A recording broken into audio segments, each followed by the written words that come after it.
జీవించుకోవాలంటే ఎప్పుడు కూడా సత్కర్మాచరణలే చేయాలి, మంచి ఆలోచనలే ఉండాలి, మంచి బుద్ధులే, మంచి సంకల్పాలే ఉండడం వల్ల మనకి ఏ విధమైనటువంటి దుష్ట పరిణామం, దుష్టగ్రహం మన దగ్గరకు రాదు. ఎప్పుడైనా మనం చేసే కర్మల వల్లనే వస్తుంది. మనం మామిడి చెట్టుకు విత్తనం నాటితే ఏం చెట్టు వస్తుందమ్మా? మామిడి చెట్టే వస్తుంది, వేప చెట్టు రాదు కదా. మరి వేప విత్తనం నాటితే ఏం చెట్టు వస్తుంది? మామిడి చెట్టు రాదు. కనుక మనం ఏ విత్తనం నాటితే ఏ వృక్షం ఎలా వస్తుందో అలాగే మనం ఏ కర్మ చేస్తే అదే కర్మనే మనము స్వీకరించుతున్నాం. కనుక గురుడు కోణాధిపత్యంతో శుభుడు, లగ్నమునకు శుభుని గురుని వీక్షణ ఉంది. కనుక గురుడు భాగ్యరాశి అయిన మేషరాశి అందు ఉభయ కేంద్రాధిపతి అయిన బుధునితో కలయిక, కేంద్రం కోణాధిపతుల కలయిక శుభయోగం అనుటయే రాజయోగం. ఇలా ఉన్నప్పుడే మనము రాజయోగాన్ని అనుభవిస్తూ ఉంటాం. మరి లక్ష్య సాధన చేయుటకు కూడా ఈ సంవత్సరం చాలా అనువైనదిగా ఉంటుంది. అప్పుడే మనం ఆనందాన్ని పొందుతూ ఉంటాము. అలాగే కార్యభారాన్ని వహించి నిర్దిష్ట లక్షణాన్ని సాధించడం సమిష్టిగా సామర్థ్యాన్ని కలిగి ఉంటారు.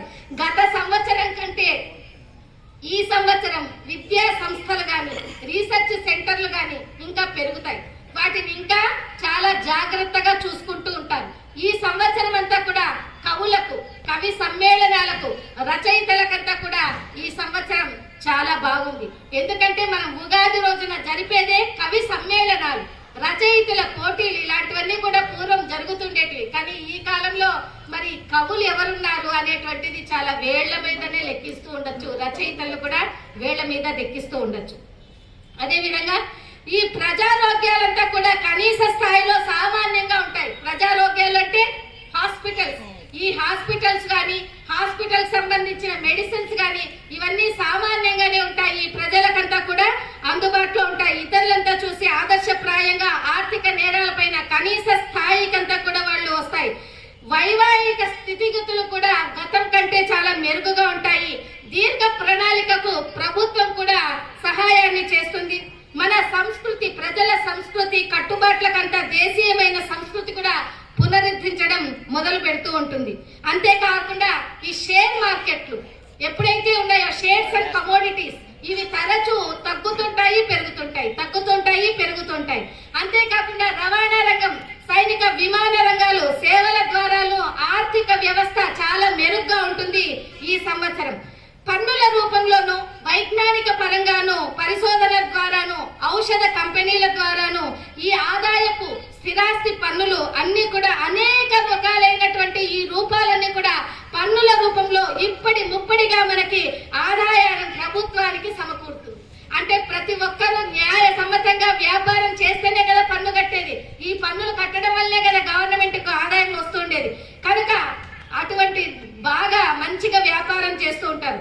ఔషధ ఉత్పత్తి కర్మాగారాల్లో కూడా, రసాయనిక కర్మాగారాల్లోనూ అగ్ని ప్రమాదాలు వచ్చే అవకాశం ఉంటుంది. ఇంకోసారి చెప్తున్నాను, రసాయనిక పదార్థాలు కర్మాగారాల్లోనూ, ఔషధ ఉత్పత్తి కర్మాగారాల్లోనూ అగ్ని సంబంధించిన ప్రమాదాలు వచ్చే అవకాశం ఉంది. కనుక వాళ్ళు జాగ్రత్తగా ఉండాలి.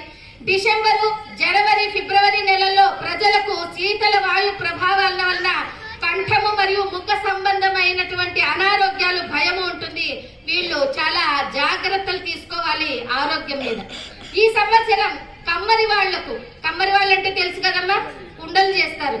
ఆ కమ్మరి వాళ్ళకి కంసాలి అంటే మన అడవులు బాగా తెలుసు. ఎవరమ్మా కంసాలి అంటే? బంగారు పనులు చేసేవాళ్ళు. వాళ్ళకి, అదే విధంగా పంటల పన్నులు వసూలు చేసేవారికి, వీళ్ళందరికీ కూడా చాలా కష్టాలు ఉంటాయి. అందుకనే బంగారు రేటు కూడా బాగా పెరుగుతుంది ఈ సంవత్సరం. కనుక చూడండి, బంగారు నగల మీద కూడా మన ఆడవాళ్ళు శ్రద్ధ తీసుకొని చాలా జాగ్రత్తగా వేసుకొని పెట్టుకొని ఉండాల్సి వస్తుంది.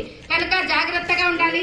ఈ సంవత్సరం పసుపు, ఎరుపుకు సంబంధించినటువంటి పుష్పాల మీద మంచి పంట ఉంటుంది. అందుకే ఈ సంవత్సరం పుష్పాల వాళ్ళకు, పుష్ప మాలికల వారికి ఈ సంవత్సరం బహు ఆదాయంగా ఉంటుంది.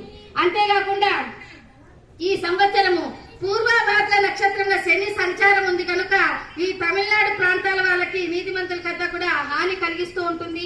శని కుంభరాశి యందు సంచారం చేయటచే వర్షాభావం రాజభయంగా కనిపిస్తూ ఉంది. సస్య హాని ప్రజాక్షయముగా ఉంది. అంటే సస్యాలు ఎప్పుడో పడాల్సిన వర్షాలు ఎప్పుడో పడితే ఇంకేముంది, ఎప్పుడో చూడండి, ఎప్పుడు పంటలు పండించేటువంటి రైతులు భూమిని నమ్ముకొని భూమి దగ్గరే ఉండి పనులు చేస్తుంటే భూమి పనులు వాళ్ళు బాగా పనికొస్తారు. అలా కాకుండా ఎప్పుడు నా అకౌంట్ లోకి రుణమాఫీలు డబ్బులు పడతాయా, ఎప్పుడు నా దాంట్లో డబ్బు పడుతుందని భూమి దగ్గర చేయాల్సినటువంటి కర్షకుడు బ్యాంకు పాస్బుక్ల దగ్గర కూర్చొని బ్యాంకుల చుట్టూ తిరిగితే అక్కడ భూమి పనులు ఎలా చేస్తారు, ఎలా పంటలు పండుతాయి మరి ఇంకా.